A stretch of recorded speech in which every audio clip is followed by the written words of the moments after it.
Jesus really come back to life? That's a good question, and my favourite kind of objection, because it's a question rather than an objection.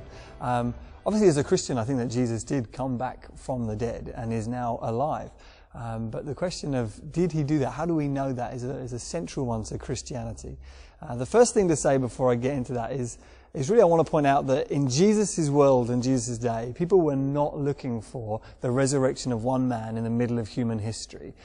Jesus was a Jew, his followers were Jewish, and as such, Jewish people were not looking for the resurrection of one man. They were waiting for the resurrection of all people at the end of human history, at the culmination of all things when God was going to wrap everything up and recreate the world. That's what Jesus' followers were looking forward to in the resurrection sense.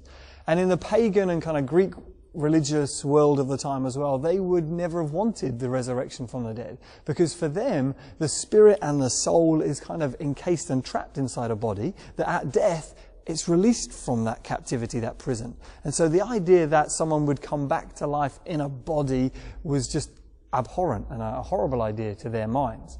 And so that's to say, really, that people weren't looking for the resurrection from the dead. It wasn't like people were going around going, this is the Messiah because he's been raised, this is the Messiah because he's been raised. No, it just wasn't something people were expecting.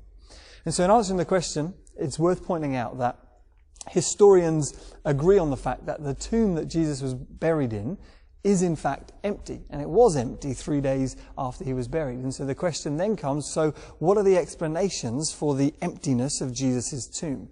And to answer that question, there's really only 5 kind of plausible or semi-plausible ideas. Let me just run through them very quickly. The first explanation for the empty tomb is that Jesus' disciples stole the body. You know, that men who weren't looking for resurrection and who weren't trained kind of assassins, certainly, overpowered some Roman soldiers that were guarding the tomb, rolled back a stone, stole the body and, hid it somewhere.